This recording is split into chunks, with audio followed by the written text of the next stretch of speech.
Mote bandeko balandima lelo tropical lelo tanti letisi ayeli bino recette ya mbika bacha makayabu ya pembe na kolakisa bino ndenge nga nalambaka mbika na façon nanga. Alors toleka nalakisa bino comment na kosala mbika po na recette na biso ya mbika bacha makayabu na ozana besoin ya mbika na ozana besoin ya maki nde eza vraiment eloko nanga principal na cuisine nanga. On a besoin de maki moko, on a besoin de poivron, et on a besoin de poivron, excusez, on a besoin de tungulu, on a besoin de feuilles, moi tomate en bouma, moi cube, muscade, na ail à poussière, na huile, na makayabu, ya pembende, et qui lamba, milo pour la biso. Alors, nous avons les kambala moko na ko kata épices nanga. Nazo kata bepisi nanga tokuta na so na sisi ko kata bepisi nanga na kola semino comment nga na procédaka kolamba mbika à tout à l'heure.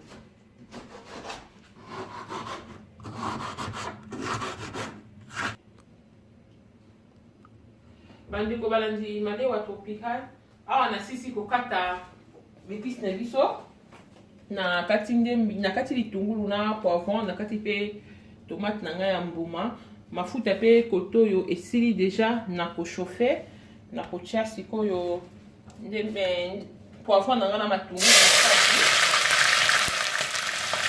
moyo na ngode ya ko mafuta e chauffaki déjà makasi oki olekisi mwata matungulu ekezika. Alors je tomate nanga ya mbuma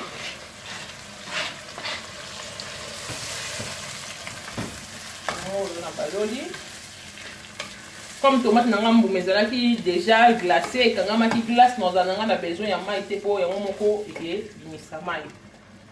Koto oyo natiki sauce na ngai ebela awa nazali koaprete makayabu nanga naza kolongola yango ba ekai na basi biloko ya noir oyo naza kolongola yango nazokata yango mpe mike te mwa ba niveau moko moins raisonnable pour emonana na mbika naza kokabola yango nde na kosopa na kati ya mbika. Alors koto ezobela koto naza kosala kokata makayabu tokutana ntango osisa kokata makayabu. Merci.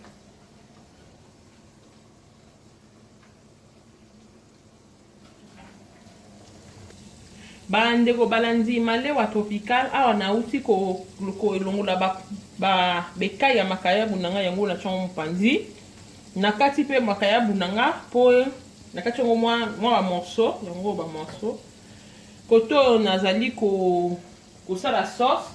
Alors to ya sikoyo na eloko ezali capital na kolakisa bino pourquoi na recette na